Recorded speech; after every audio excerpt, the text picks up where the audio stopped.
17 আসনে আমাদের দলের চেয়ারম্যান সাহেব প্রার্থী। আমাদের দলের চেয়ারম্যান সাহেব কোন ধরনের নেতা, কি উনার চিন্তাধারা ইতিমধ্যেই দেশবাসী জেনে গেছে। আর ঢাকা 17 আসন তো বাংলাদেশের একটা সচেতন নাগরিকদের আসন।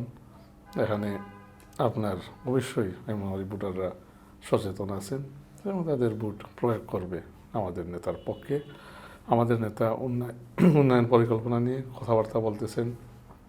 ইতিমধ্যে তিনি ওই কনস্টিটিউয়েন্সিতে 17 আসনে বিভিন্ন মিটিং সভাও করেছেন, মানুষের সাথে একটা এঙ্গেজমেন্ট রাখছেন।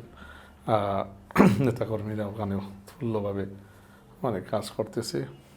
দেখেন, উনার মানসিকতা বা বিএনপির মানসিকতা ওখানে ভোট কিনার ভোট কিনে এনে ভোট বাক্সে দেওয়ার জন্য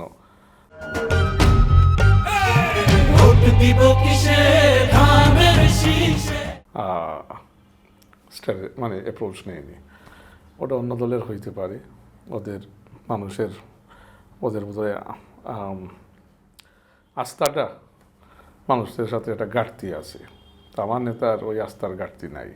উনি একজন ট্রান্সপারেন্ট নেতা, উনি যা বলেন তাই করবেন এবং আমার বিশ্বাস মানুষ মনে করে উনি যা বলবেন তাই করবেন এবং ওনাকেই ভোট দিবে 12 তারিখ ইনশাআল্লাহ।